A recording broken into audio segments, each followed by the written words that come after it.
इहलोकीचा हा देह, इहलोकीचा हा देह, इहलोकीचा हा देह,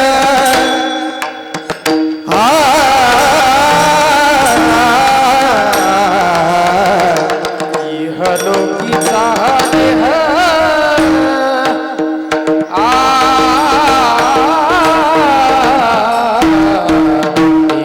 इहलोकीचा देह,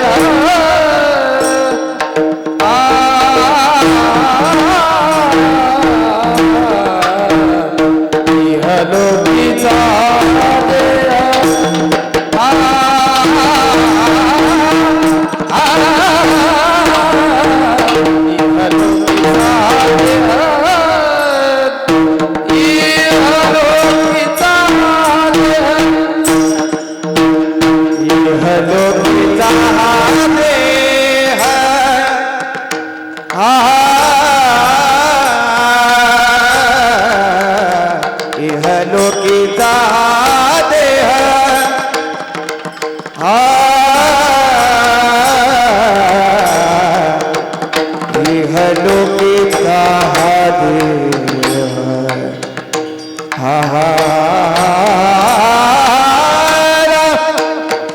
इहलोकीचा देह, लोकीचा देह, इहलोकीचा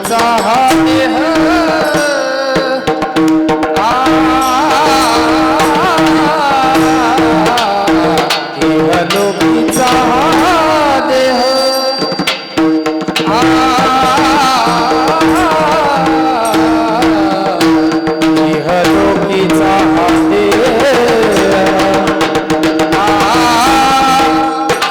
इहलोकीचा देह, इहलोकीचा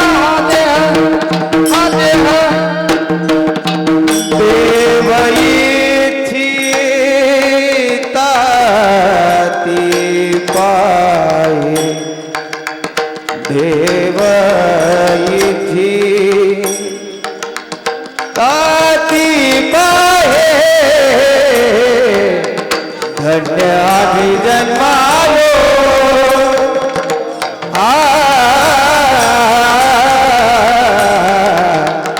धन्य आम्ही जन्मालो,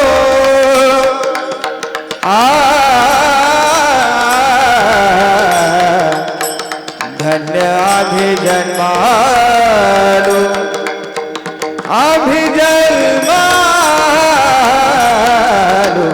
धन्य आम्ही जन्मालो, धन्य आम्ही जन्मालो, देव इच्छिताती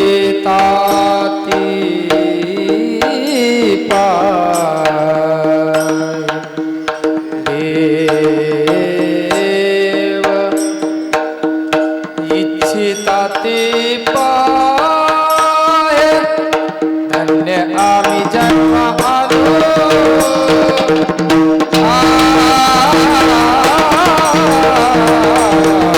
धन्य आम्ही जन्म आलो,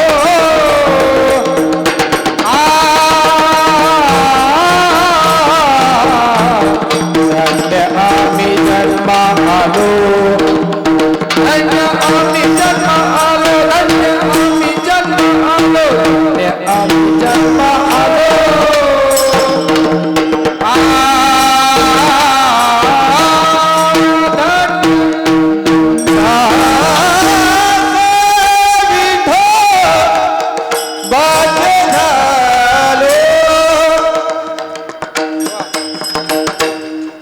दास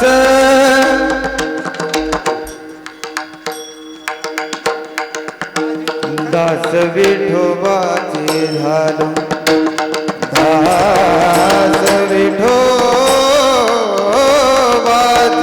झालो, दास विठोबाचे झालो, दास विठोबाचे झालो, दास विठोबाचे झालो,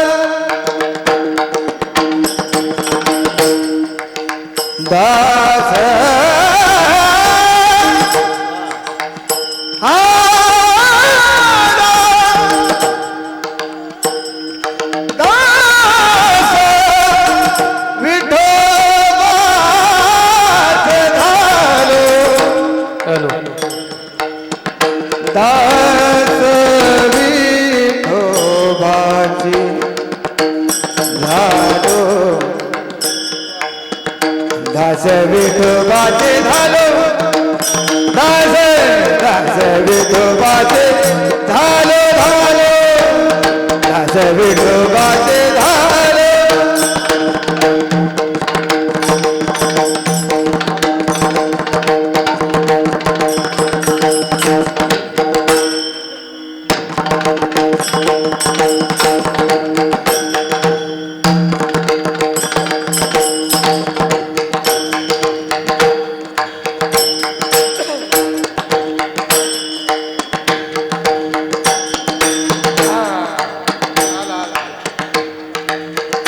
दास विठोबाचे झालो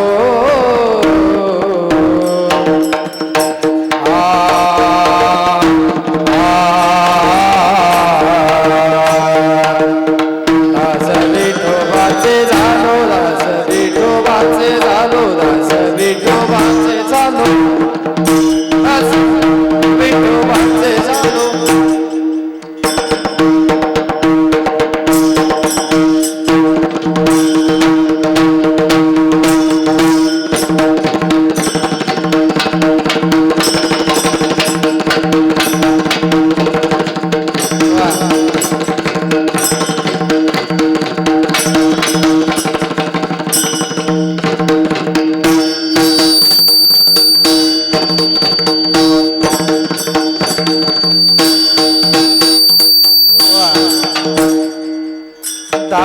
दास विठोबाचे झालो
इहलोकीचा हा देह देव इच्छिता ती पाहे धन्य आम्ही जन्मालो दास विठोबाचे झालो आयुष्याच्या साधने सच्चिदानंद पदवी घेणे धन्य आम्ही जन्म आलो दास विठोबाचे झालो तुका म्हणे पावटणी करू स्वर्गाची निशाणी धन्य आम्ही जन्मालो दास विठोबाचे झालो विठाला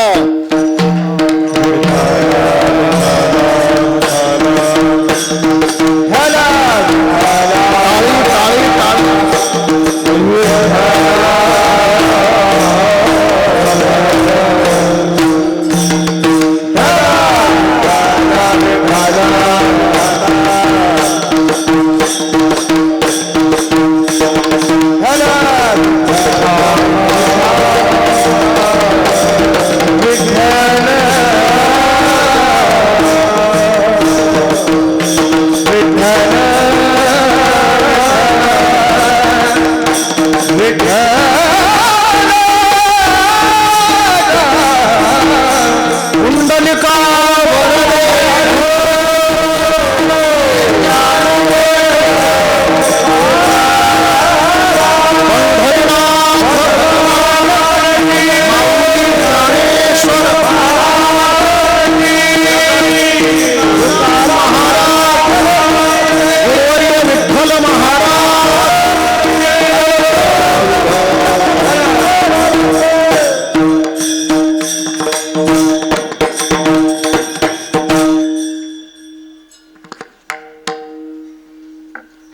भजे ब्रजे कमंडनम समस्त पाप खंडनम स्वभक्तचित्तरंजनम सदैव नदनदनम सुपीच्छगुच्छमस्तकं सुनादवेणुहस्तकम्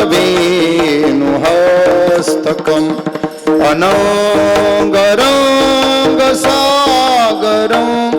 नमामि कृष्णनागरं भजे व्रजे कमंडनं समस्त पापखंडनं मनोजवं मारुततुल्यवेगं जितेन्द्रियं बुद्धिमतां वरिष्ठं वातात्मजं वानरयूथमुख्यं श्रीरामदूतं शरणं प्रपद्ये कैलासराणां शिवचंद्रमौळी फणींद्रमाथा मुकुटी झळाळे कारुण्य सिंधू भवदुःखहारी तुझवीन शंभो मज कोण तारी श्री संतांची ही माथा चरणावरी साष्टांग हे करी दंडवत मस्तक हे पायावरी या वारकरी संतांच्या आता हृदय हे आपुले चौफाळून या भले वरी बैसव पाऊले श्री गुरूंची नमो ज्ञानेश्वरा निवृत्ती उदारा सुपन देवा मुक्ताबाई नमो त्रिभुवनी पावनी आद्यत्रय जननी देवांची नमो सद्गुरु तुकया ज्ञान दीपा नमो सद्गुरु सच्चिदानंद रूपा नमो सद्गुरु भक्त कल्याण मूर्ती नमो सद्गुरु भास्करा पूर्ण कीर्ती प्राप्त स्थळी प्राप्त प्रसंगी सेवेकरिता निवडलेला अभंग संतश्रेष्ठ संत श्री तुकोबारा यांचा 4 चरणाचा मानवी देहाचं महत्व सांगणारा मानवी देहाला येऊन आम्ही धन्य झालो असं कौतुकानं स्वतःचा स्वाभिमान सांगणारा अभंग आहे. विठ्ठल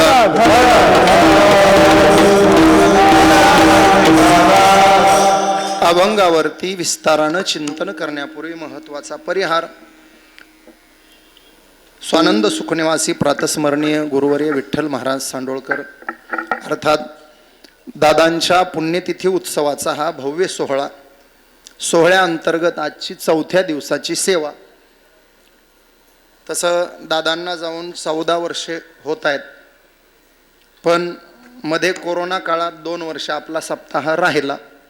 त्या नियमानं मोजत गेलो तर हे 11वं वर्ष सप्ताहाचं होईल आणि पुढच्या वर्षी आपल्या सप्ताहाची तपपूर्ती भव्य सोहळा. यावर्षीही भरगच्च सोहळा आहे. 4थ्या दिवशीच मंडप गच्च भरलाय, म्हणजे काल्याच्या दिवशी बसायला जागा पुरणार नाही. अतिशय सुंदर आणि गोड नियोजन. मठाधिपती महंत भास्कर महाराजांचे सर्व सहकारी, सर्व भक्त परिवार, विशेषतः लक्षणीय उपस्थिती आमच्या माता भगिनींची आहे. त्यांची साईड त्यांनी गच्च भरून पलीकडच्या बाजूलाही महिला बसल्या. पुरुष मंडळी त्या मानानं तेवढा कोपरा शिल्लक ठेवला. 2 दिवसात भरेल असं वाटतंय. महिला मंडळाला खरं धन्यवाद आहेत. दादांवर नितांत श्रद्धा भावना निष्ठा असलेला हा सर्व परिवार, दादांचा लाडका परिवार, त्या परिवारातले आपण सगळे सदस्य आणि दादांना वंदन करण्याकरता प्रतिवर्षी न चुकता येणारी आपण मंडळी आहोत. वंदन करून दादांचा आशीर्वाद आपण घेतो. आपल्या भावना पवित्र आहेत. आजही दादा समोर बसलेलेच आहेत असे भावना आपण ठेवून इथं येतो. मी मागच्याही वर्षी बोललो, मंदिरात दादांची मूर्ती आहे असं वाटतं दादाच तिथं बसलेत. एवढं सुंदर आहे. नाही म्हणायला एक गोष्ट कमी आहे. सांगावी का नाही सांगावी प्रश्न आहे मला. सांगू का नाही सांगू? बरं सांगू महाराज, सांगू. बरं, मध्ये जाऊन आलो मी, दर्शन केलं. सगळं काही ठीकठाक वाटलं, एकच कमी वाटलं, दादा बोलले नाही मला. तेवढं झालं असतं ना मग माझं समाधान झालं असतं. आता काही त्याच्यात उणीव नाहीच तर सांगाव कुठली. फक्त मूर्ती ती बोलली नाही, नाही तर सगळंच आहे त्याच्यात. हुबेहूब दादाच आहेत आणि बोलेलंय. तेवढा गुरु भक्त जर ताकदीचा तिथं गेला आणि दादांना बोलतं केलं तर दादा बोलल्याशिवाय राहणार नाही. त्या उंचीची भावना, मला बोलले नाही म्हणजे माझी भावना कुठंतरी कमी पडली म्हणायचं. बोलतील पुढच्या वर्षी, नक्की बोलतील. पुढच्या वर्षी तपपूर्तीचा सोहळा आहे. मीही असं दादांना तेवढ्या निष्ठेनंच बोलतं करील. मलाही दादा बोलतील अशी अपेक्षा वर्षभर धरायला आता अडचण नाही. विठाल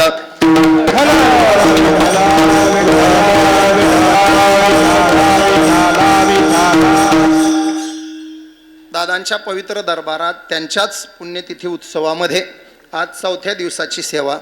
आणि मी महिलांचं कौतुक एवढ्या गोष्टीसाठी केलं. आज सण आहे महाराज. सण कोणाचा? त्यांचा सण आहे. आणि त्यांचा सण असताना त्या एवढ्या संख्येनं हजर आहेत हे ध्यानात घ्या. पुरणपोळी झाली का? हा मग चांगलं. आज मकर संक्रांती आहे. सर्वांना मकर संक्रांतीच्या शुभेच्छा देतो. तिळगुळ तुम्ही खाऊन आलातच आणि गोड तुम्ही बोलणारच आहेत. पण आजच्याच दिवशी गोड बोलण्यापेक्षा वर्षभर गोड बोलायची सवय लावून घ्या. बऱ्याच वेळेला असं होतं, आजच्या दिवशी गोड बोलतात लोक आणि उद्यापासून कडू बोलतात. असं करू नका. थोडं बोलत जा पण गोड बोलत जा.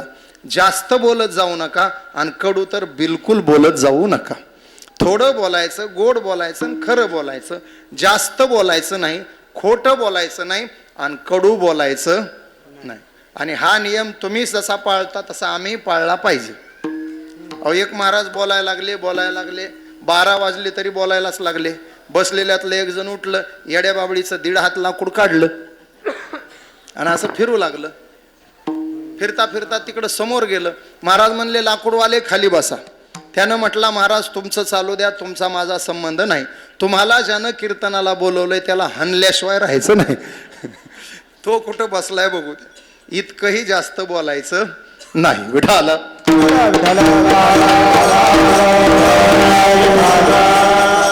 ईश्वरानं आपल्याला मानवी देह का दिला?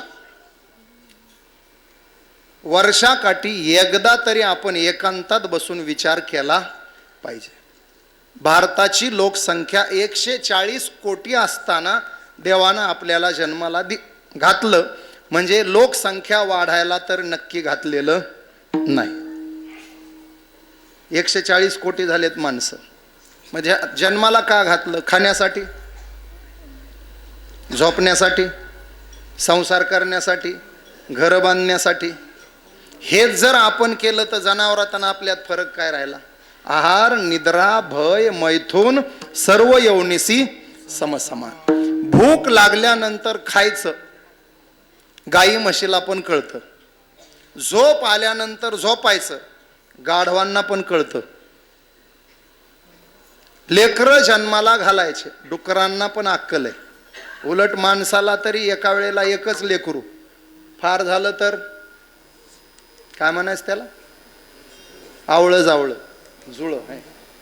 आवळं जावळं म्हणा की जुळं, आवळं जावळं. आणि लईच झालं तर तिळ तिळ. डुकराला एका वेळेला 12 पिलं होतात. मग पराक्रम आपल्यापेक्षा त्याचा मोठा आहे. त्या गंगाखेडला आमच्या ओळखीचा एक माणूस आहे, 52 लेकर आहेत त्याला. मायव म्हणू नका, आहेत 52. बायका 4 आहेत, तो भाग वेगळा. एकीला 13 आहेत. 13 चोक 52.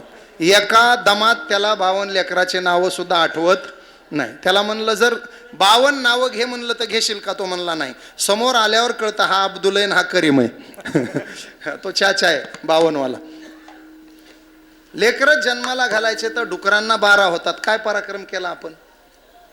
लेकरं जन्माला घालणं पराक्रम नाही. संसार करणं घर बांधलं म्हणजे पराक्रम आहे का? घरच बांधायचं तर चिमणी आपल्यापेक्षा सुंदर घर बांधते. सुंदर. अरे खोप्यामध्ये खोपा सुगरणीचा सुगरण चिमणी झाडाला उलट टांगून घेते आणि काय सुंदर घर बांधते महाराज.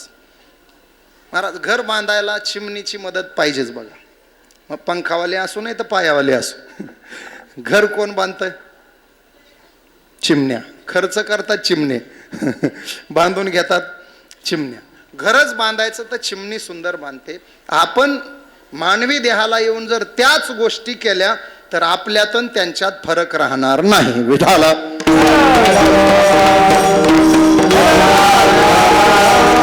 मनुष्यपण तरी साधी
मनुष्यपण तरी साधी नारायण, नाही तरी हीन पशु. श्लोकानं सांगतो. एका श्लोकात सांगितल्यात 6 गोष्टी जीवनात असल्या पाहिजे, नसतील तर आपण जनावर. येषां न विद्या न तपो न दानम न चापि शीलम न गुणो न धर्मः ते मर्त्य लोके भुवि भारभूता मनुष्य रूपेण मृगांश्चरन्ति. विद्या, दान, तप, शील, गुण आणि धर्म या 6 पैकी 3 तरी गोष्टी असल्या पाहिजे. विद्या, विद्या म्हणजे अभ्यास. अभ्यासासी चांग कार्यसिद्धी. असाध्य ते साध्य करिता सायास कारण अभ्यास तुका म्हणे.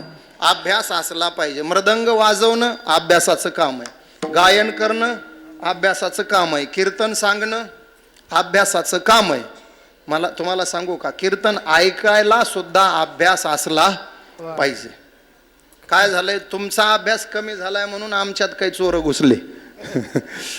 तुम्ही जर अभ्यास करून कीर्तन ऐकले तर आमच्यातले अर्धवट 25 आणि 30 हजार रुपये मागायला येणार नाही. तुम्ही काल खाल्लेली भाजी आज विसरून चालले, परवाचं कीर्तन कसं ध्यानात राहायचं? त्याच गोष्टी सांगणारे लोक आहेत. 5 गोष्टी पाठ करायच्या, तुमच्या पुढे येऊन सांगायच्या, एका गोष्टीला 5,000. 5 गोष्टीचे 25,000. तुम्ही अभ्यास वाढवा म्हणजे आम्ही अभ्यास वाढवू. तुम्ही अभ्यास करत नाही म्हणून आमची पोळी भाजायला लागली. आमच्यात 70% कीर्तनकारांचा हरिपाठ पाठ नाही. 70%, 63% राहिलेत हरिपाठवाले. 70% लोकांचा हरिपाठ पाठ नाही, 50% लोकांचा स्वर लागत नाही, तरी सुद्धा महाराष्ट्रभर ते आनंदानं फिरतात. त्याचं कारण तुम्ही अभ्यास कमी केलाय म्हणून. तुम्ही अभ्यास वाढवा म्हणजे आमच्यातले खड्यासारखे निवडून निघतील. विठाला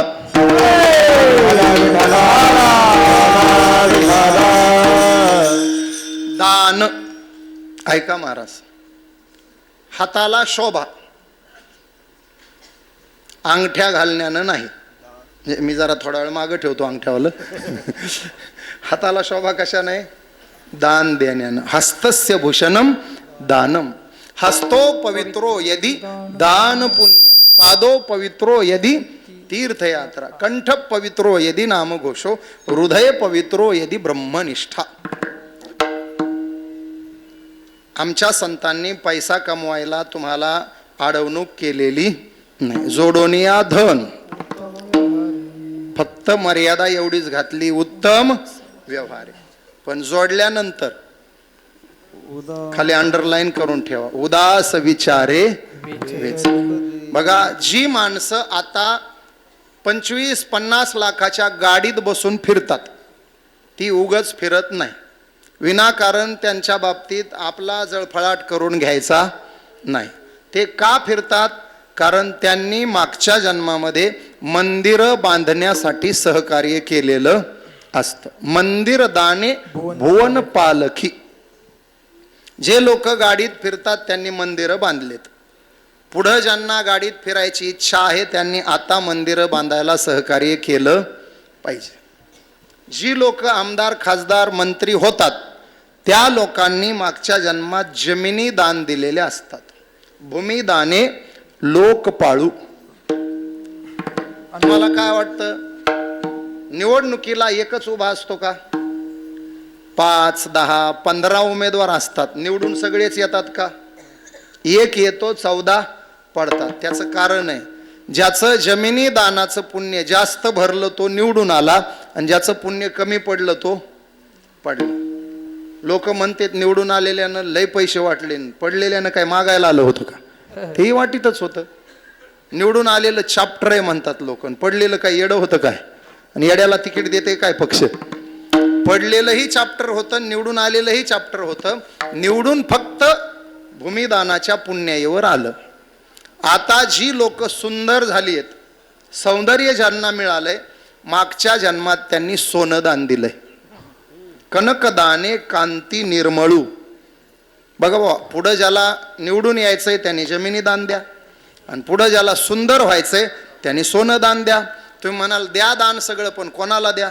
भास्कर महाराजाला द्या, नाही तर तुकाराम महाराजाला द्या. जाऊ द्या, कुठंच देऊ नका. पुढच्या वर्षीच्या तपपूर्तीच्या सोहळ्याला भरपूर द्या. मी मागच्या वर्षी सांगितलं होतं महिला मंडळ, फार काय करू नका तुम्ही. सप्ताहाचा काला झाला की दुसऱ्या दिवशीपासून दररोज फक्त 5 रुपये. किती? एका आईसाहेबांनी दररोज गल्ल्यामध्ये 1 5चा ठोकळा टाकायचा. दिवस असतात 365. त्यातले 65 दिवस तुम्ही विसरलात असं आपण गृहीत धरू. दिवस राहिले,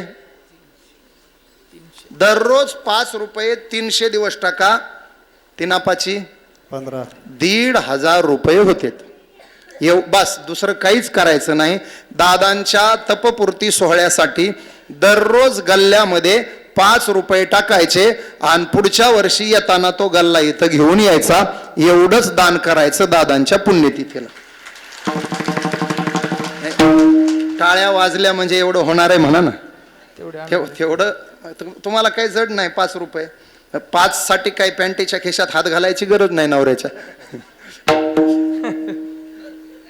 चलत चलत उरलेल्यातून तर 5 काढताल तुम्ही बाजूला. एक नशीची डबी जरी कमी केली तरी 5 वाचले. दिवसातला 1 वेळचा चहा जरी कमी पिला तरी 5 वाचले. अजून काही आहे का? आता नशीच्या चहाच्या पलकड मला काही माहित नाही अजून. तिसरं काही नाही ना. एवढंच काम करा दररोज 5नं. वर्षभर तुमचे 300 दिवसाचे 1,500 पकडा. 1,500 रुपये जरी तुम्ही इथं घेऊन आलात तरी तुमच्या मानवी देहाचं सार्थक झालं म्हणून माझ्याकडून लिहून घ्या. विद्या, दान, तप. तपेविन दैवत दिधल्याविन. तप कुठले ना कुठलं तप पाहिजे. शील, चारित्र्य, गुण, कुठला तरी गुण असला पाहिजे माणसाकडे. आणि धर्म. आपल्याकडून एखादा भिकारी दारात आला, पैसा नका देऊ, तुमच्या घरचं 4 घास अन्न द्या. नाही अन्न देता आलं किमान ताक द्या. ताकाचे उपकार तरी करा. आणि तेही नाही झालं तर फुकाचे जीवन तरी. तुमच्या दारातून पाण्याचा घोट घेतल्याशिवाय अतिथी विनमुख गेला नाही पाहिजे. याला धर्म म्हणतात. विठाला.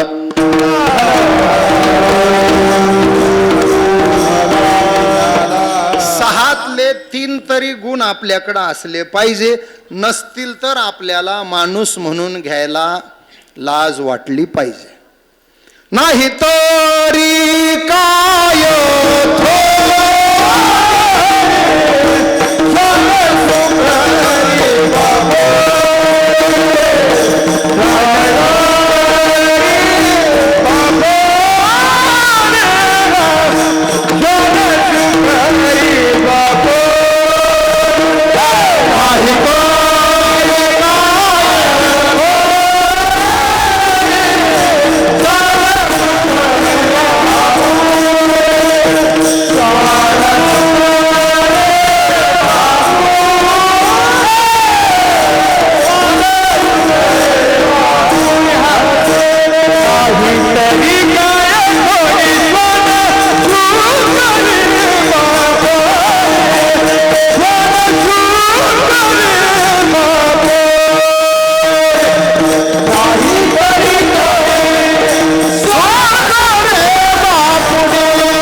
नाथ भागवतातली एक ओवी सांगतो. लाहोनिया मनुष्यपण जो न साधी ब्रह्मज्ञान तो लांडा गर्धबजान पुच्छेविन दोपाई.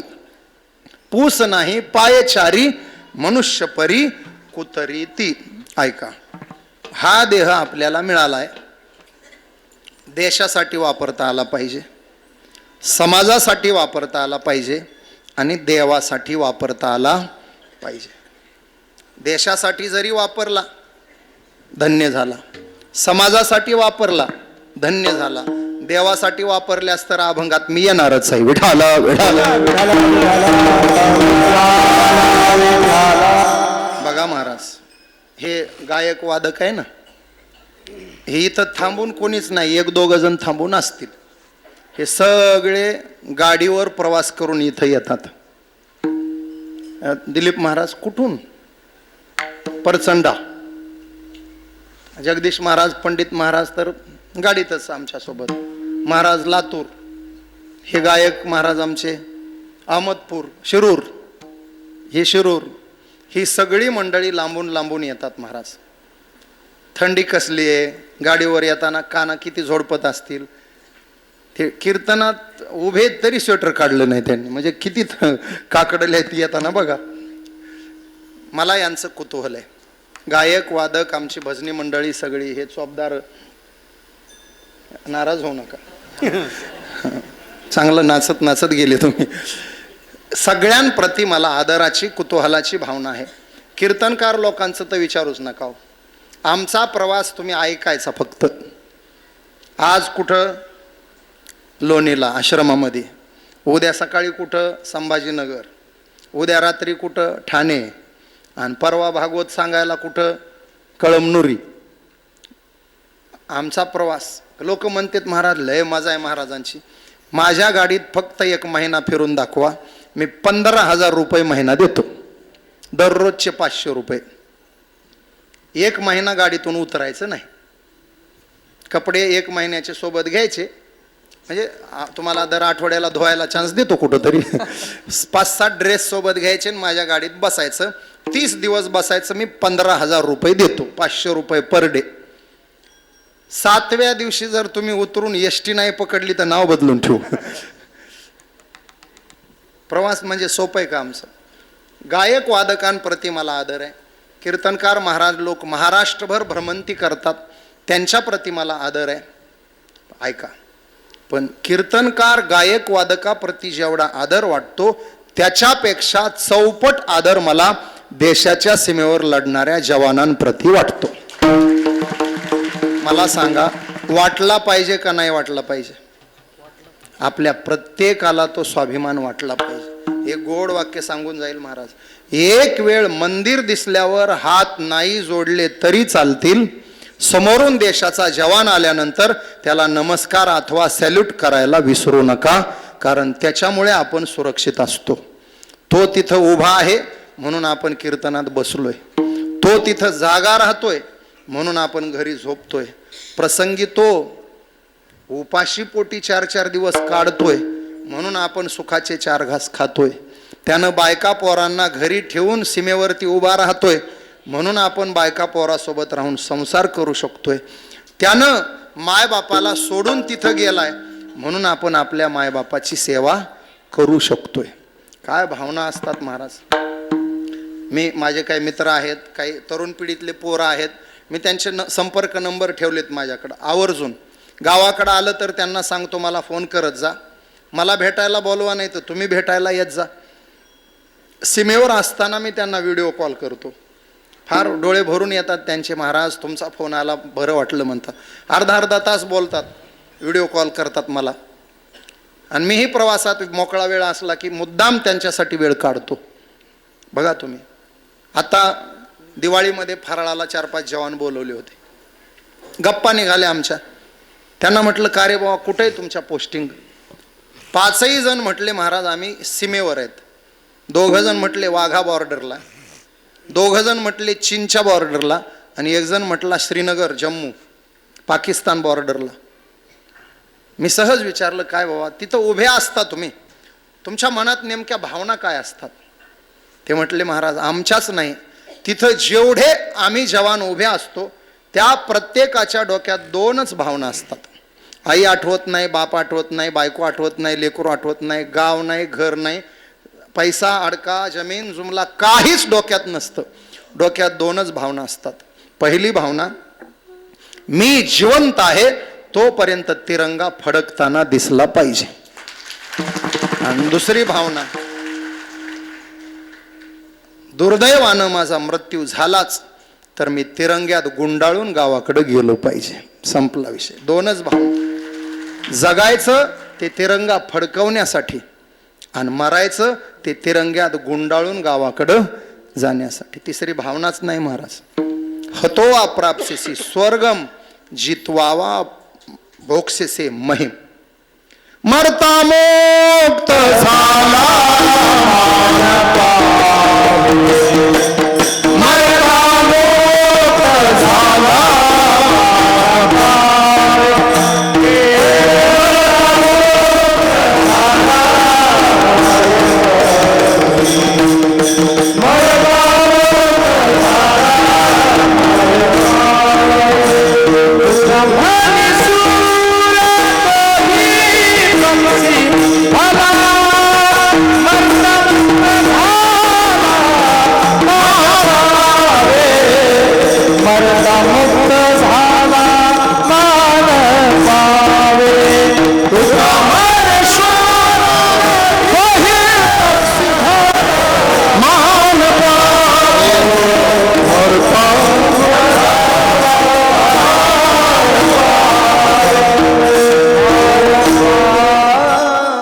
का म्हणे शूर दोही पक्षी भला. मेला तर वैकुंठ स्वर्ग आणि जिवंत राहिला तर अशोक चक्र, परमवीर चक्र, राष्ट्रपती पदक. छातीवर लावलेले बिल्ले शोभा म्हणून लावलेले नसतात. त्यांच्या सेवेचा सरकारने केलेला तो गौरव असतो. तो गौरव स्वाभिमानानं छातीवर मिरवण्यासाठी ती पदक त्यांनी लावलेली असतात. विठाला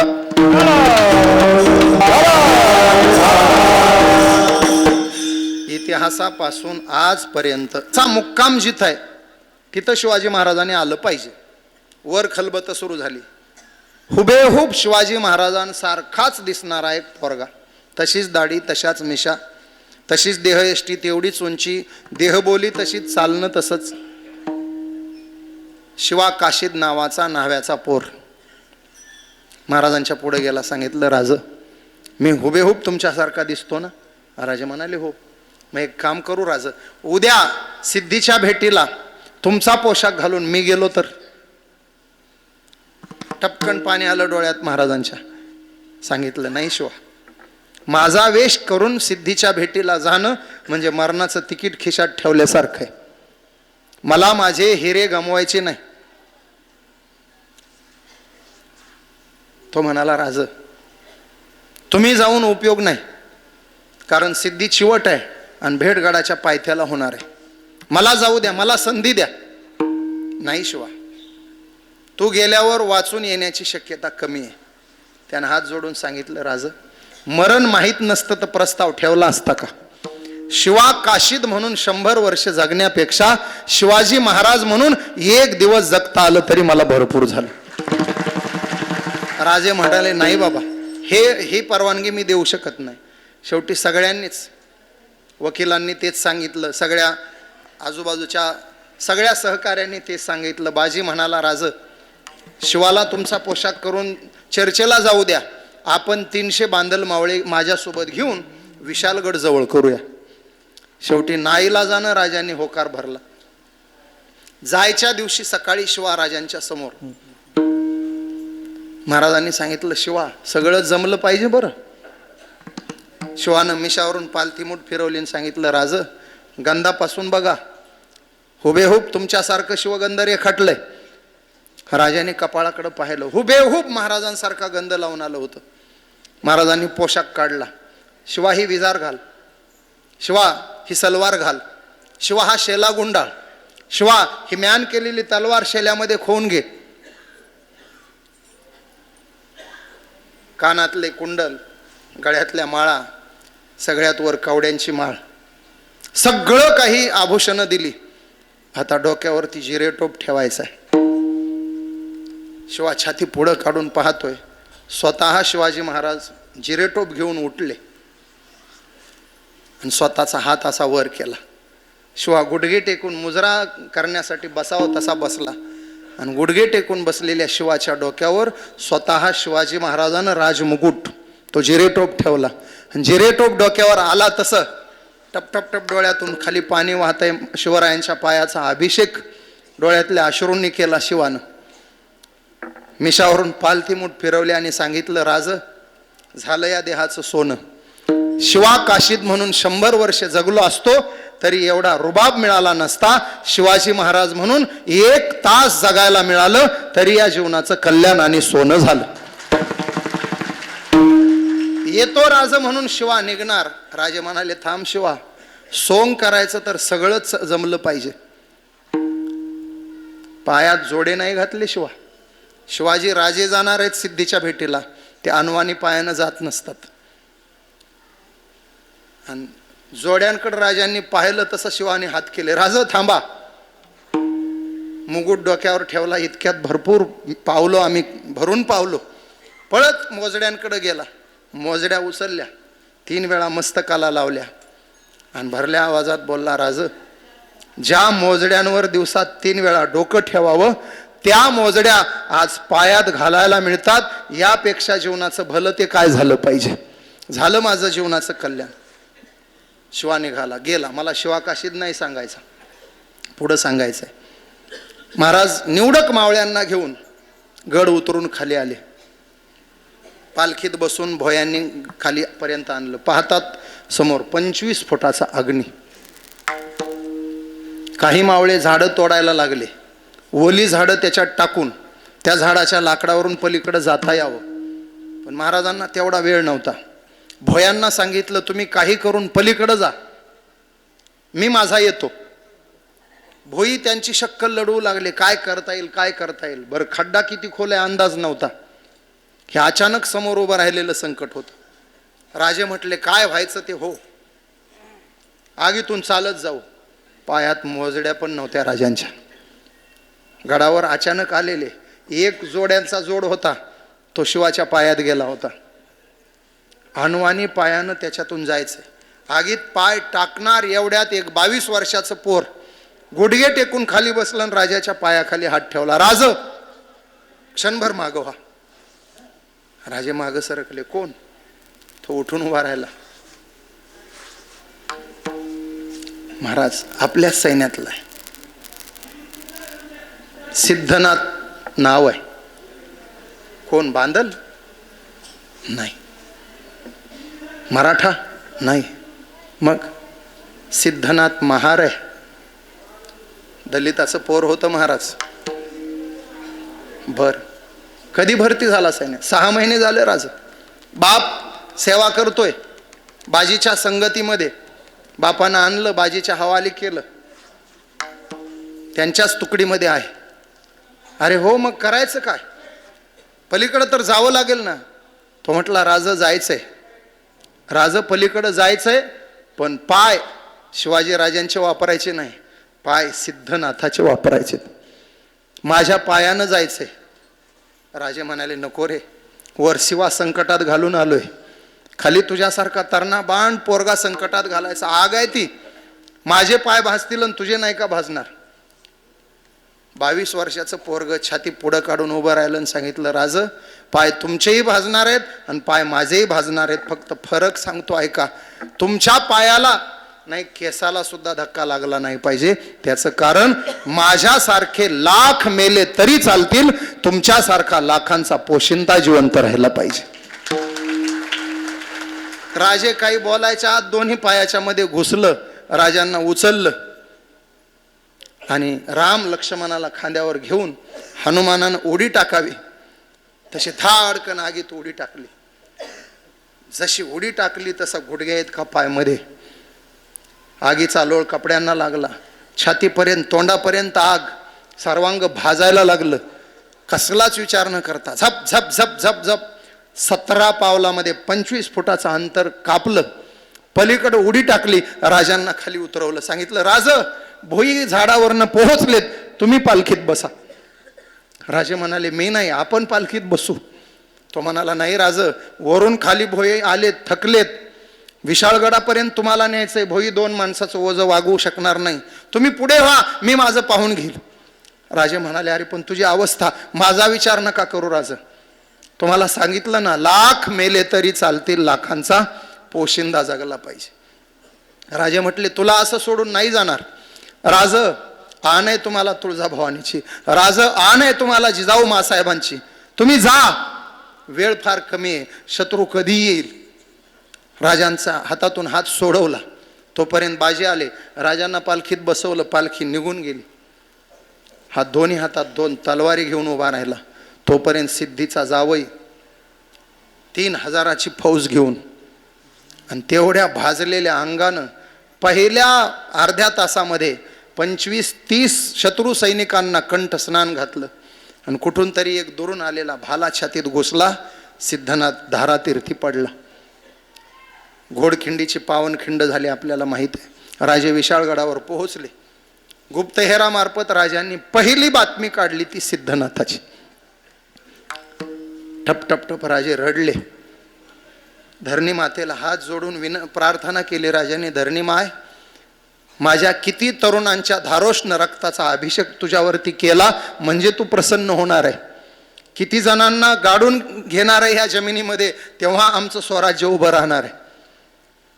सगळं वातावरण शांत झाल्यावर स्वतः राजे जातीनं पन्हाळगडाच्या पायथ्याला गेले आणि जिथं सिद्धनाथ लढला तिथं गवंड्यांकरवी समाधी बांधून घेतली आणि त्या समाधीवर शिवरायांची राजमुद्रा असलेला दगड लावला आणि त्या दगडावर वाक्य लिहिलं, लाख मेले तरी चालतील, लाखांचा पोशिंदा जगला पाहिजे सिद्धनाथ. मी तिथं जाऊन त्या सिद्धनाथाच्या समाधीचं दर्शन घेऊन आलो. इतिहासाच्या पानावर असे हरपलेले कितीतरी नावं आपल्याला सापडतील ज्यांनी या राष्ट्रासाठी प्राणांची आहुती दिलेली आहे. विठाला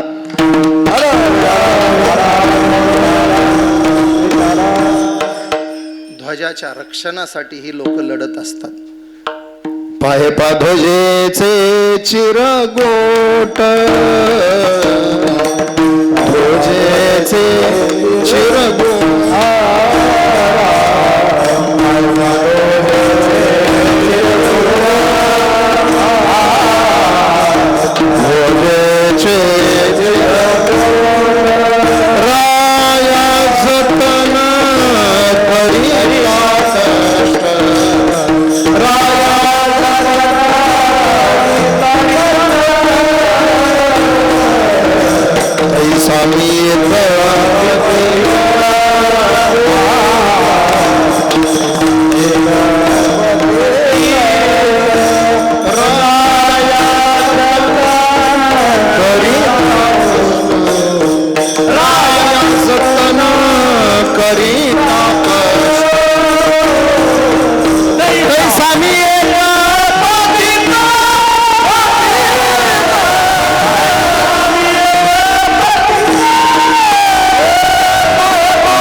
पाहे पा ध्वजेचे शिरवळ. त्याला 3.5 मीटरचा कपडा म्हणून बघायचं नाही, 3 रंगाचा कपडा म्हणून पाहायचं नाही. 3 रंग आणि 24 आऱ्याचं चक्र आलं की ती देशाची अस्मिता झाली. त्या अस्मितेसाठी लाखोचं सैन्य तिथं उभं आहे. माझा मुद्दा होता राष्ट्र प्रथम, याशी ज्यांची भावना आहे. एक. दुसरं समाज. बघा महाराज, थंडीचे दिवस आहेत, मी करतो, तुम्हाला करता आलं तर बघा. आपल्या मोटरसायकलच्या 4 चाकीच्या डिक्कीमध्ये आपले वापरून झालेले 1-2 ड्रेस ठेवायचे. रस्त्यानं जाताना कुठंतरी तुम्हाला एखादा उघडा नागडा भिकारी दिसेल, एखादा माथे फिरू दिसेल, त्याला थांबवा आणि तुमच्या जवळचा ड्रेस त्याच्या हातात द्या, नव्हे त्याला घालायला लावा आणि त्याच्या चेहऱ्यावरचा आनंद बघा. एखाद्या गरीब वस्तीतल्या शाळेत जा, तिथल्या पोरांना वही आणि पेन सप्रेम भेट द्या. 200 पोरांना 1-1 वही 1-1 पेन दिलं तर 200 गुणिले 15 3000 खर्च होईल. एका पोराच्या हातात वही पेन द्या आणि त्यांच्या चेहऱ्यावरचा आनंद बघा.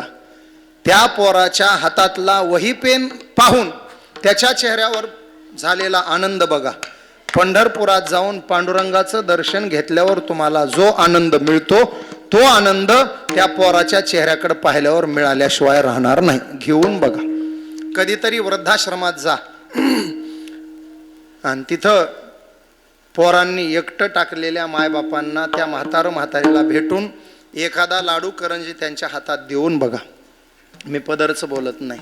ज्यासी अपंगिता नाही त्यासी धरी जो हृदयी, दया करणे जे पुत्रासी तेच दासा आणि दासी, जे का रंजले गांजले त्यासी म्हणे जो आपुल, तोच साधू ओळखावा देव तेथेची जाणावा. विठाल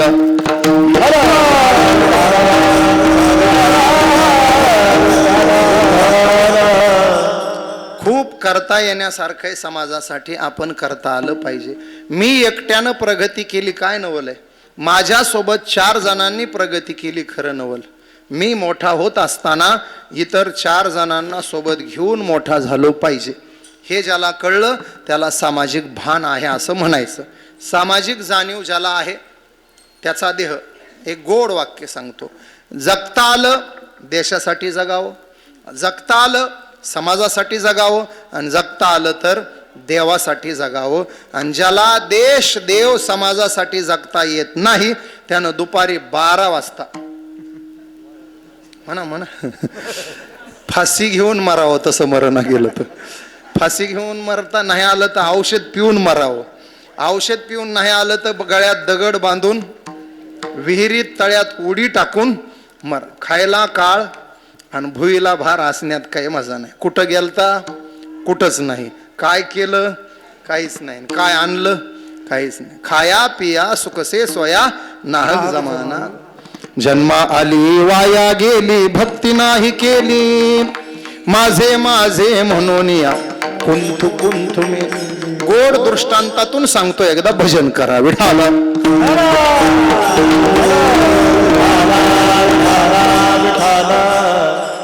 पंडित महाराज एक हौशी माणूस होता तिकडं बीडकडं, त्याला मृदंग बनवायचा होता.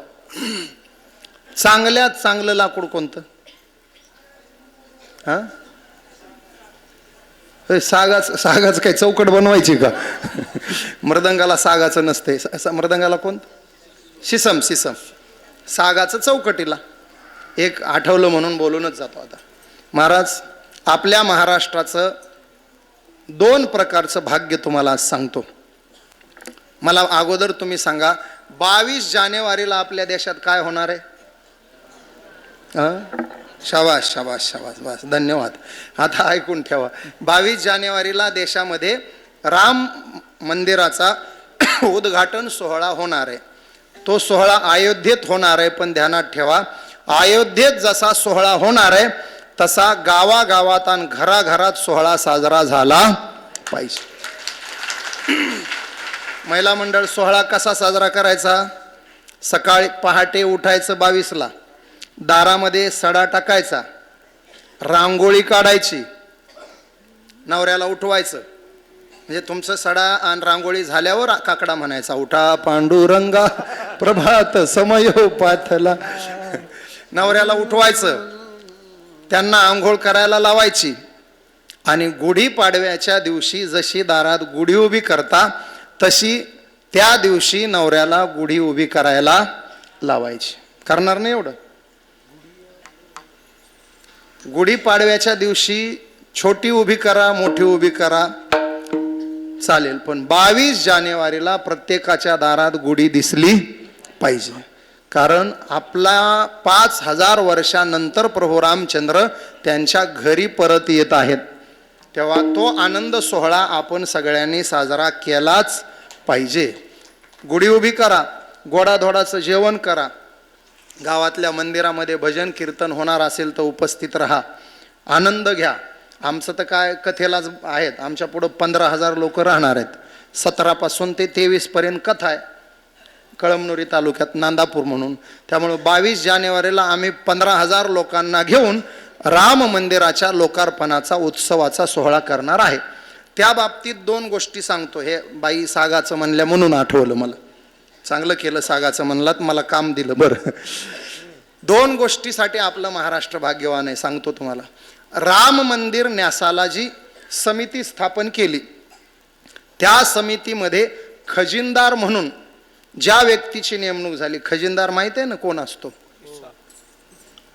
राम मंदिर समितीचा सगळा पैसा ज्यांच्या ताब्यात आहे ते खजिनदार म्हणून समितीवर गेलेला माणूस महाराष्ट्रात जन्मलेला माणूस आहे. ही आपल्यासाठी स्वाभिमानाची गोष्ट.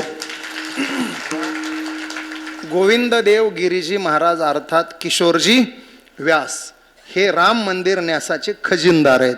महाराष्ट्राच्या वाट्याला आलेलं पहिलं भाग्य. आणि महाराष्ट्राच्या वाट्याला आलेलं दुसरं भाग्य सांगतो. सागवानचं लाकूड. राम मंदिराच्या मुख्य गाभाऱ्याची जी चौकट आहे त्या चौकटीसाठी 8 राज्यातून सागवानचं लाकूड मागवलं होतं. त्या 8 लाकडांचं परीक्षण झालं आणि परीक्षणाअंती राम मंदिराच्या मुख्य गाभाऱ्याची चौकट बनवण्यासाठीचं लाकूड महाराष्ट्राचं लाकूड निवडलं. महाराष्ट्राच्या वाट्याला दुसरा बहुमान. किनवट भागातून ते लाकूड गेलंय, रितसर शिस्तीत गेलं आणि त्याची राम मंदिरच्या मुख्य गाभाऱ्याला चौकट झाली. म्हणजे मंदिरात राम कोणीही बसू द्या आणि केवढाही बसू द्या, रामाच्या मंदिराचा दरवाजा महाराष्ट्रानं दिलाय, हे कधी विसरायचं नाही. हे लाकड सागाचं म्हणल्या म्हणून साग सांगितला. मृदंगाला खैराचं किंवा शिसमाचं, शिरसम नाही सिसम, सिरसम गाव आहे तिकडं, सिसमाचं लाकूड. ते आमच्या बीडच्या माणसानं मृदंग बनवायचा ठरवला. लाकूड आणलं किनवट भागातनं. 10,000 खर्च झाला. लाकूड खरेदी सह रेल्वेचा प्रवास. 10,000चं लाकूड झालं. मला म्हणला मृदंग बनवावं कुठं? म्हणलं लोह्याला बनव, चांगला सुतार आहे म्हटलं तिथं. मग पंडित महाराज 6.25चं धूम ते पुडी बनवली, 9.25चं धूम बनवलं. असा सुंदर कोरला मृदंग. त्यानं 5,000 घेतले. खर्च किती झाला?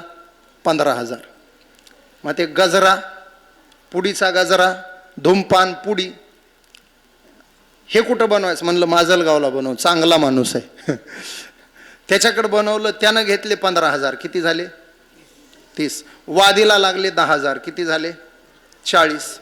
हौशी माणूस होतं महाराज. मृदंग एवढा 40चा केलाय. म्हणला गठ्ठे तर चांदीचेच बसविणार. बसविले महाराज. 60,000ची चांदीचे गठ्ठे. 6,000ला एक गठ्ठा, 10 गठ्ठे आणले. किती झाला मृदंग? 1,00,000. आता मला सांगा, गठ्ठे चांदीचे म्हणल्यावर हातोडी सोन्याचीच आणली. हौसीच होतं ते. 1,00,000 रुपयाचे हातोडे आणले. मृदंग केवढ्याचा झाला? 2,00,000. मी गेलो त्याच्याकडे. म्हणलं अण्णा मृदंग 2,00,000चा झाला? म्हणले हो महाराज. मी म्हणलं मला दररोज 2 कीर्तन आहेत, असे वादक असतात. म्हणलं माझ्या कीर्तनाला भारी भारी लोक असतात, माझ्या गाडीत ठेवा, त्याला चांगला रुळवून आणतो. काय बोललो महाराज ते म्हातारं. म्हणला महाराज तुमच्यासारख्या बोंबलत फिरणारानं मागायचा नाही. त्याच्याच गावातलं एक म्हातारं गेलं. म्हणला मी काकड्याला वाजवितो, मला दे. तुझ्यासारख्या बस्या बैलांनी यायचं नाही. एक लहान लेकरू गेलं जगदीश महाराज पंडित महाराजाच्या संस्थेत शिकणार 10-12 वर्षाचं, अण्णा मला प्रॅक्टिसला, तुझ्यासारख्या शांबड्या लेकरांनी तर मागायचंच नाही. गावातले भजने गेले, आपल्या सप्त्याला वाजू दे 7 दिवस, गावच्या लोकांनी मृदंगाला हात लावायचा नाही. शेजारच्या गावचे गेले, आमच्या सप्त्याला तुमच्यासारख्या भिकाऱ्यांनी तर यायचंच नाही. मी सहज म्हणलं अण्णा कोणालाच मृदंग देना झाले, तुम्ही स्वतः वाजवणार आहे का? हे मला कुठं येत आहे म्हणला. स्वतःला येत नाही आणि दुसऱ्याला देत नाही. 6 महिने मृदंग घरी राहिला. 6 महिन्यात काय झालं असेल, वादी उंदरांनी तोडली, धूमपान उन्हानं तडकून फुटलं, पुढीला तडा गेला. बायको हुशार होती, परळी माहेर होतं तिचं. दुसरी कशाला सांगू, आमच्याच गावाकडची सांगतो ना. बायको हुशार होती, परळीकडचं माहेर होतं तिचं. तिनं गठ्ठ्या आणि हातोडी योग्य मार्गाला लावली. गोइंग टू सोनार. चांदीचे काही दागिने, सोन्याचे काही दागिने बनवून संक्रांतीला वापरले सुद्धा. मग आमच्या त्या बीड परिसरात चर्चा सुरू झाली. 2 लाख खर्च केला आणि मृदंग आणला. कीर्तनात वाजला नाही, भजनात वाजला नाही, हरिपाठात वाजला नाही, जागराला वाजला नाही, गाथा भजनाला वाजला नाही, दिंडीत वाजला नाही, कुठंच वाजला नाही. मृदंग वाया. ऐका ऐका, कशाबद्दल सांगतोय मी? त्या मृदंगाचं नाही चाललंय हे, ह्या मृदंगाचं चाललंय. हा मृदंग जर देशासाठी वापरला नाही, समाजासाठी वापरला नाही आणि देवासाठी वापरला नाही तर हा मृदंग सुद्धा नाही तरी गेला जन्मवारा, नाही तरी गेला जन्मवारा, नाही तरी गेला जन्मवारा.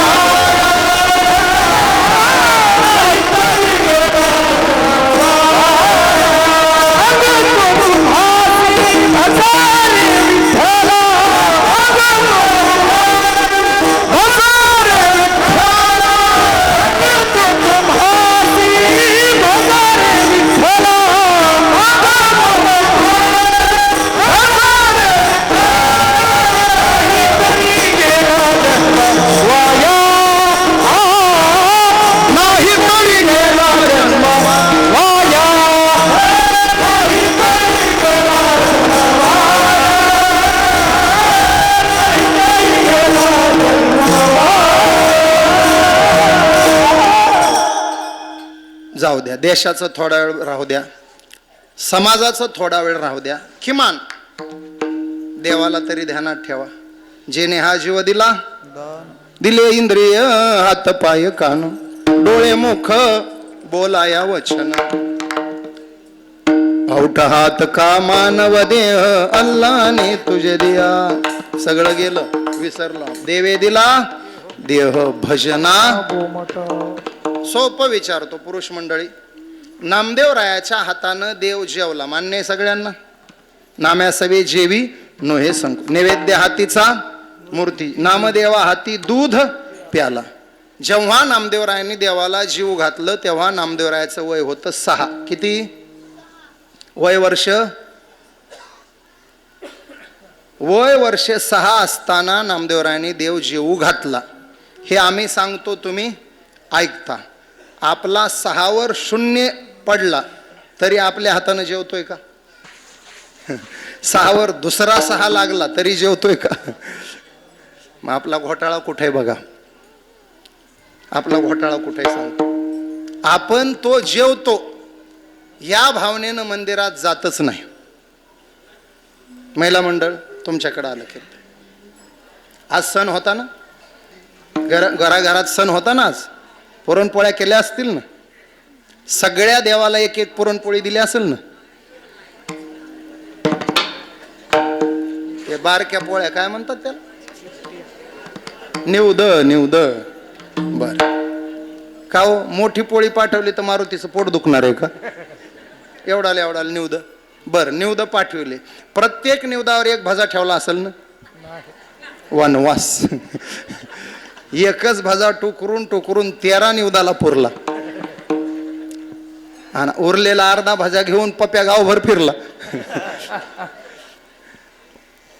त्यांना हसू नका, पुरुषांचाही घोटाळा आहे. त्यांनी तसा भरलेलं नैवेद्याचं ताट घेऊन तुम्ही शहाणे माणसं देवळात गेलात का? नाही. हाफ चड्डी हाफ तिकीट आणि वरून आईचं म्हणणं, बाळ्या जाय देवाला निवद दाखवून. आपला घोटाळा सांगू, नारळ फोडता देवाला, फोडलेलं नारळ देवाला ठेवून रिकाम्या हातानं घरी जाता. डोक्यावर फेर पडलोय का म्हणू आम्ही, 20 रुपये लागतात नारळाला. एवढा तुकडा देवाला आणि बाकीचं घरी. आणि नासकं निघाल्यावर पाऊल. आपले नासके खायला त्यानं काय गांजा वाढलाय काय? आपला घोटाळाच आहे हो. तो जेवतो याच्यावर आपला विश्वासच नाही. विठाला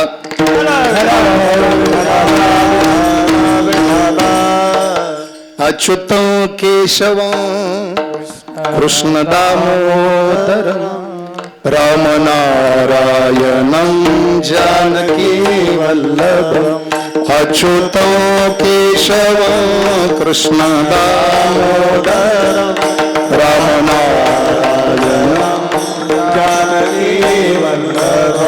कौन कहता है भगवान खाते नहीं, बेर शबरी के जैसे खिलाते नहीं.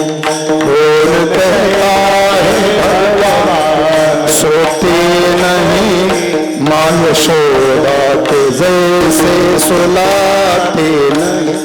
अच्युत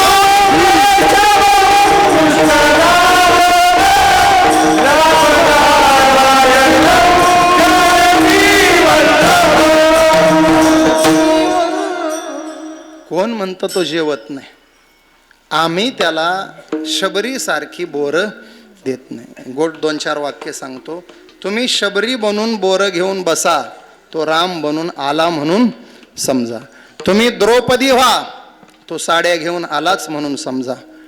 तुम्ही सुदामा व्हा, तो पोहे खायला आला म्हणून समजा. तुम्ही धर्मराज होऊन पंक्ती घाला, तो पात्र उचलायला तयार आहे. तुम्ही अर्जुन होऊन मागं बसा, तो तुमचा ड्रायव्हर व्हायला तयार आहे. तुम्ही ज्ञानोबाराय व्हा, तो तुम्हाला समाधीत बसवायला येणार आहे. तुम्ही तुकोबाराय व्हा, तो तुम्हाला वैकुंठाला न्यायला येणार आहे. तुम्ही नामदेवराय व्हा, तो तुमचा दुधाचा प्याला ओठाला लावून घेणार आहे. तुम्ही सावता बाबा व्हा, तो तुमच्या पोटात सामावायला सुद्धा तयार आहे. विठाला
तुमचा सण असताना तुम्ही बहुसंख्येनं आलात. तुमचा 2 मिनिटं विचार नाही केला तर मला भान नाही असं होईल. तुम्ही जनाबाई व्हा, तो गवऱ्या वेचायला तयार. नाम याची जनी सवे वेची शेनी. गवऱ्या माहित आहेत ना, झाडाला लागतात. हो म्हणू नका. तुम्ही जनाबाई व्हा, तो तुमच्यासोबत जात्यावर बसायला तयार. मला जात्यावर तुम्हाला बसवायचे 2 मिनिटं म्हणून आणलं इथं. आम्ही उभे पुढं आणि तुम्ही माग. तुम्ही अजून ऐकायचंच काम करायचं. 2 कडवे आपलं नेहमीप्रमाणे. सुंदर माझे जाते ग फिरते बहुते.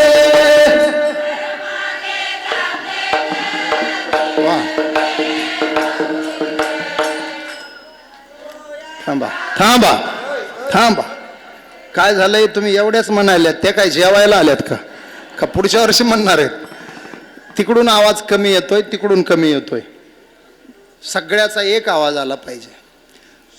आता आम्ही म्हणतच नाहीत, पहिलं तुम्हीच म्हणायला देतो. सुंदर माझे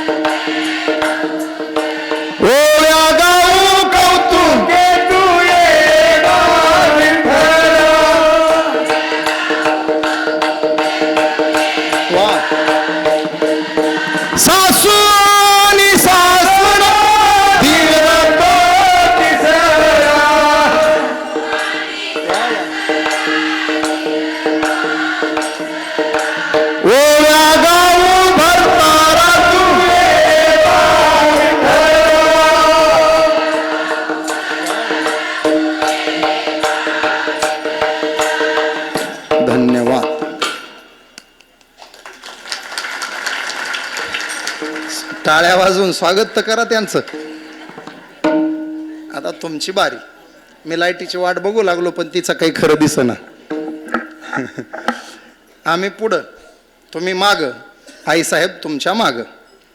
त्यांच्यापेक्षा तुमचा मोठा आवाज अपेक्षित आहे. काढणार आहेत का? हा. नसाल तर झाकली मूठ ठेवून द्या.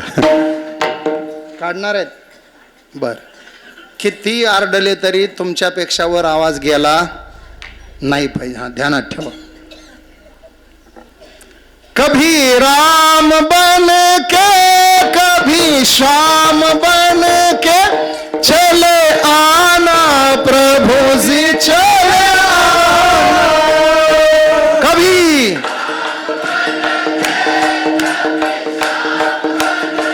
शाबास.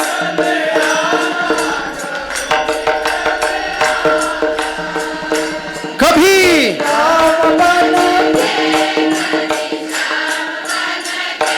वाह वाह.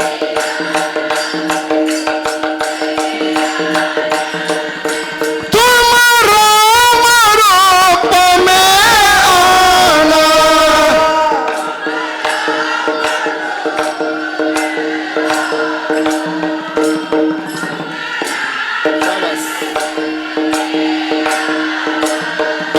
सीता साथ लेके धनुष हाथ लेके चले आना प्रभु जी. कभी राम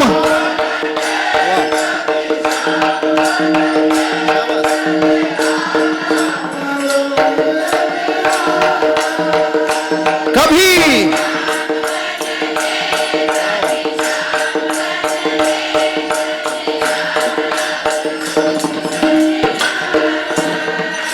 तुम श्याम रूप में आना.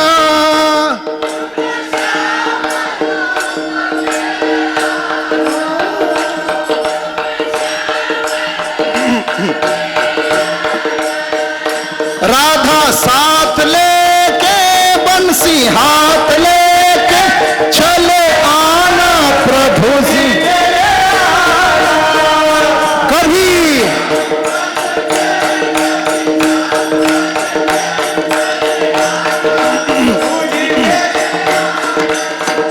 कभी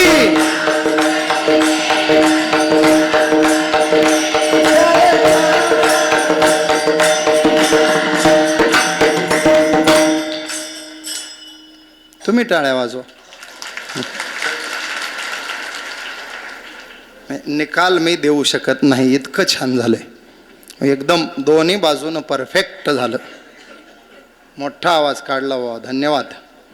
नाही तर कुठंही ह्यांचाच आवाज. तुमचा मोठा आला, आनंद वाटला. घरी पण असाच आहे ना. मग घरी असा असला म्हणजे काही विषयच नाही. घरी थोडा सगळ्याचा दबलेला असतो. माझ्याकडे बघू नका, माझाही दबलेलाच असतो. आम्ही टी व्हीवरून कीर्तनं सांगायचे, समाजात कीर्तनं सांगायचे, घरी जाऊन ऐकायचे. अतिशय सुंदर कीर्तन असते, फक्त ऐकून घ्यायचं. मधून मधून एक गोड वाक्य येतंय, मला कीर्तन सांगायचं. तुम्ही लय थाप टाकू नका. तुमच्या घरचं सांगू का? पकवाद्याच्या घरी असतंय जास्ती थापा हाणायच्या नाही, आणि गाणाराच्या घरी असतंय लय हा हू करायचं नाही, ताण घ्यायचा नाही. ते ताण घेतात गाताना.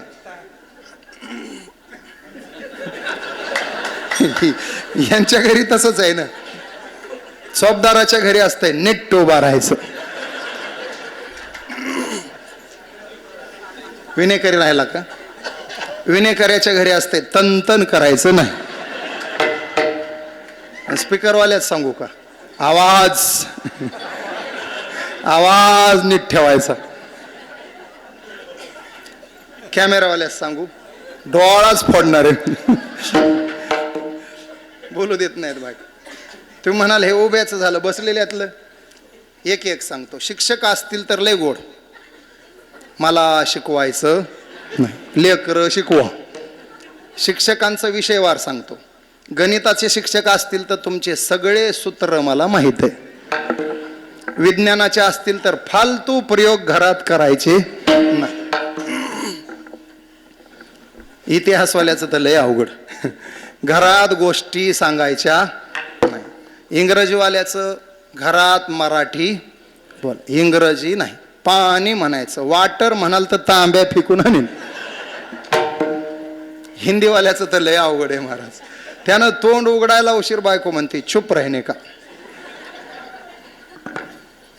बरं आता हिंदी येते कोणाला. माझी तक्रार आहे महाराज, महाराष्ट्रीयन माणसाला हिंदी येत नाही आणि आपण हिंदी बोलल्याशिवाय उगच शक्यतो फळ विकणारे लोक मुस्लिम बांधव असतात. आता त्याला काय मराठी येत नाही का. त्याच्या 4 पिढ्या महाराष्ट्रात गेल्या, चांगलं मराठी त्याला ऐकायलाही येतं, बोलायलाही येतं, कळतं सगळंच. पण आपण उगच सेप काय साधी यार सेपानं आणला पाहिजे धरून. त्या बांधकाम करणाराला तर एवढा ताप महाराज. ते बांधकाम करणारा जवळ हे उभं राहता येईल इटको सारखा सिमेंट ज्यादा होय आहे. ये वळिंब्यात येईना झाले. कशाला येणं घेता उगं. शुद्ध मराठीत बोलायचं. आपले लोकनेते गोपीनाथरावजी मुंडे साहेब ते सांगायचे, आम्ही दिल्लीत खासदार म्हणून काम करतो पण आम्हाला सुद्धा हिंदी धड बोलता येत नाही. मोठ्यानं हिंदी बोलायचं आणि मध्ये मराठी घुसवायचं. मुंडे साहेबाचं वाक्य, आमचं हिंदी म्हणजे हिंदी आती है लेकिन हेलपटे खाती है. भागते भागते जाऱ्या थ्या, धपकन गिऱ्या, कालवण सट्या, मडकं फुट्या. डॉक्टरची बायको म्हणती तुमचे सगळे रिपोर्ट माझ्याकडे. वकिलाची म्हणती कोर्टातच खेचणार आहे. पोलिसाची म्हणती दंडच वसूल करते. न्यायाधीशाची म्हणती निकालच लावते. वायरमनची म्हणती झटकाच देणार आहे. इंजिनियरची म्हणती तुमचे सगळे प्लॅन मला माहीत आहे. सगळे झाले. शेतकरी राहिला ना, शेतकऱ्याचे लय गोड. तेवढं सांगून पुढे जातो. शेतकऱ्याची म्हणती बसा येड रूम म्हणणं. जाऊ द्या, आपण देवाच्या बाबतीत कमी पडतो. माझा एवढा मुद्दा आहे. विठाला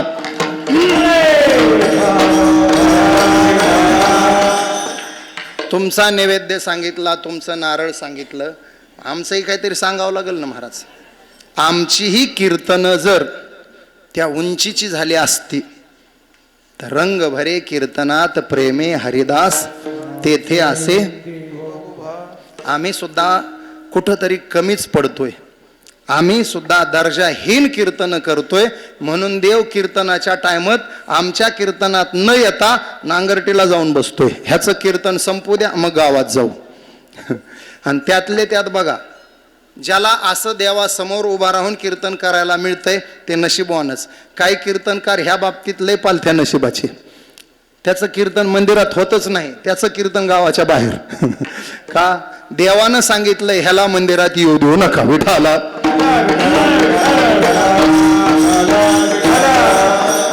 तुम्हाला खऱ्या कीर्तनाची उंची दाखवून देतो. नामदेव कीर्तन करी, नामदेव कीर्तन करी, पुढे देवनाचे पांडुरंग, पुढे देवनाचे पांडुरंग. नामदेव कीर्तन करी,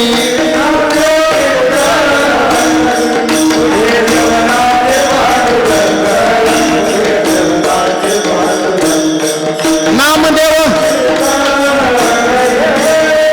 जनी म्हणे ज्ञान देवा बोला अभंग,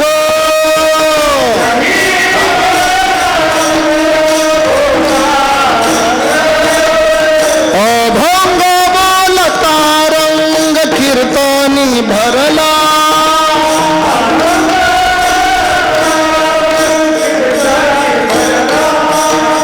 प्रेमाचे निछंदे विठ्ठल नाचू लागला.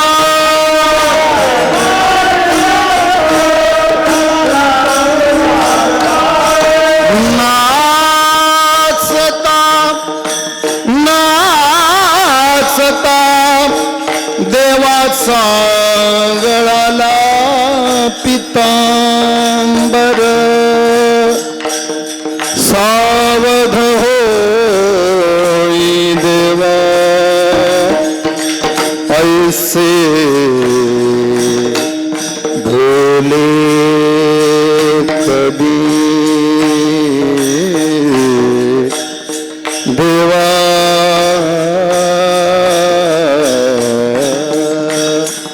सावध हो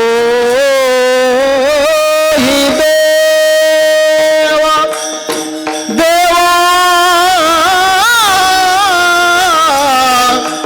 देवा बोला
बसलेली मंडळी दोन्ही हात वर करा. 1-2 मिनिटं सगळ्यांनी देहभान विसरून जायचंय. दादांची पुण्यतिथीचा उत्सव आहे. दादांचं कीर्तन चालू आहे अशा आनंदात जायचं. आणि दादांच्या पुढे तुम्ही बसलाय देहभान विसरून दादांचं व्हायचं 1-2 मिनिटासाठी. पांडुरंग पांडुरंग पांडुरंग पांडुरंग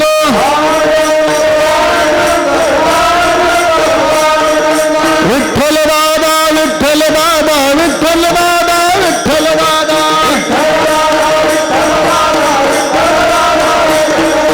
पांडुरंग पांडुरंग पांडुरंग पांडुरंग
आम्ही अशी कीर्तनं करण्यात कमी पडतोय. आमची जर कीर्तनं ह्या उंचीची होऊ लागली तर देवाला सुद्धा पितांबर फिटेपर्यंत नाचल्याशिवाय पर्याय राहणार नाही. मृत्यूलोकाचं हे विशेष आहे. आस करीती ब्रह्मादिक देखोनी वाळवटीचे सुख, धन्य धन्य मृत्यूलोक म्हणती भाग्याचा कैचा. या देहानं देशसेवा करता येते, या देहानं समाजसेवा करता येते, या देहानं देवसेवा करता येते. म्हणून इहलोचा हा देहा, इहलोचा हा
याच देहानं याची देही घडे देवाचे आणि कहे ज्ञान नाही कुठे.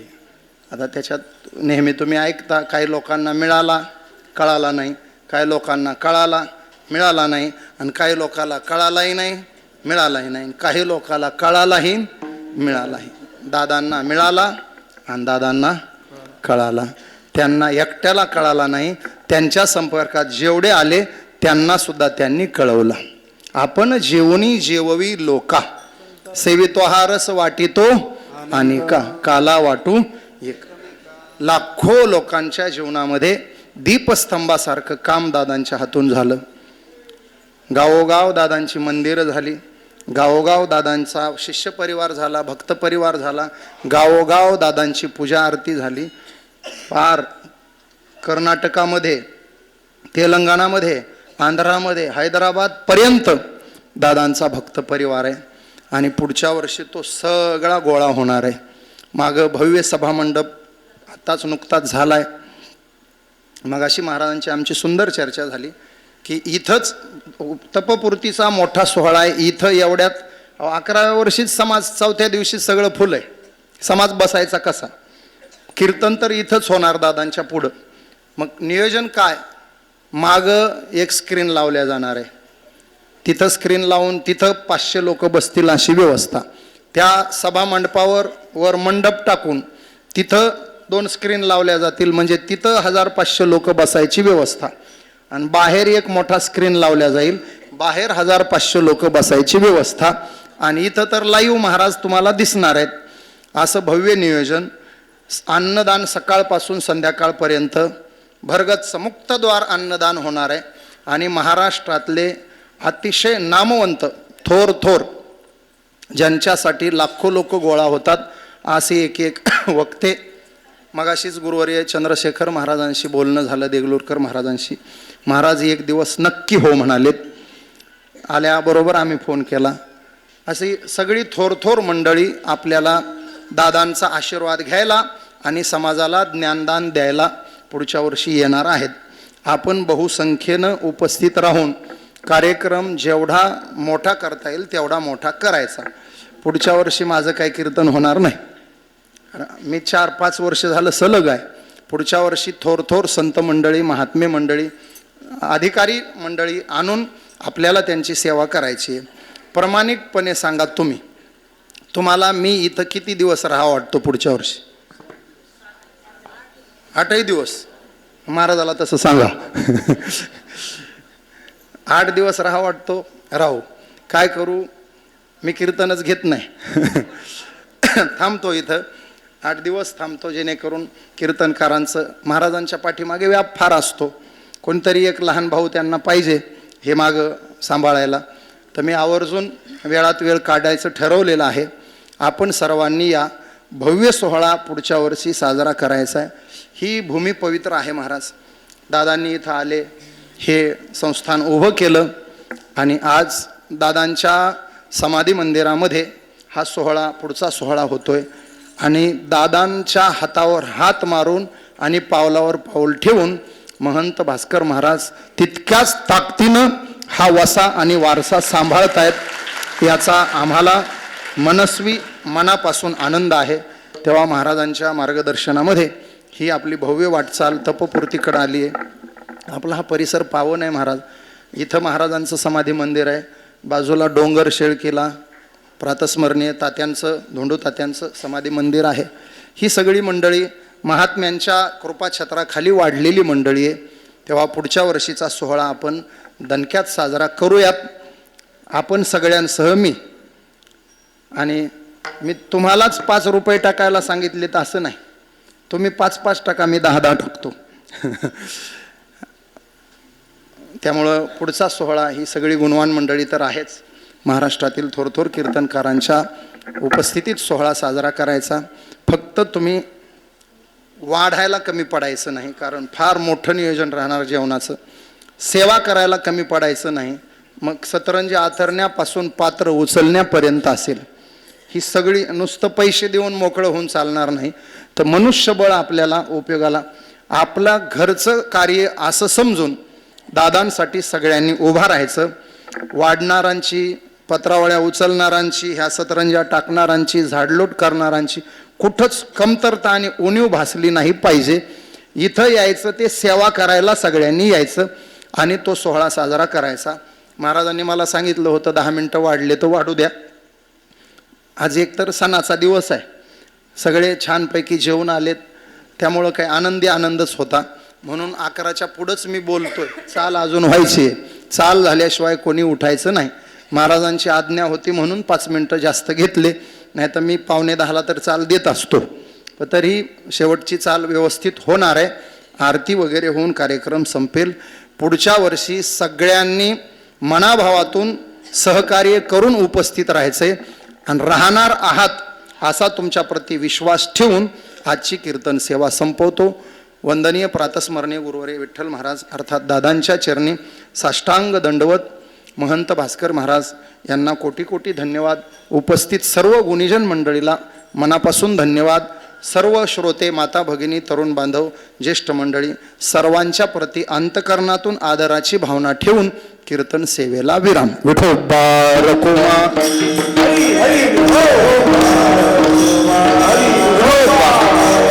कुंडलिका वरदे श्री ज्ञान रे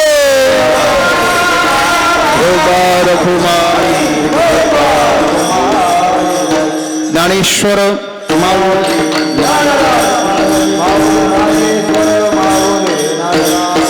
महाराज ज्ञानेश्वर माऊली ज्ञानराज.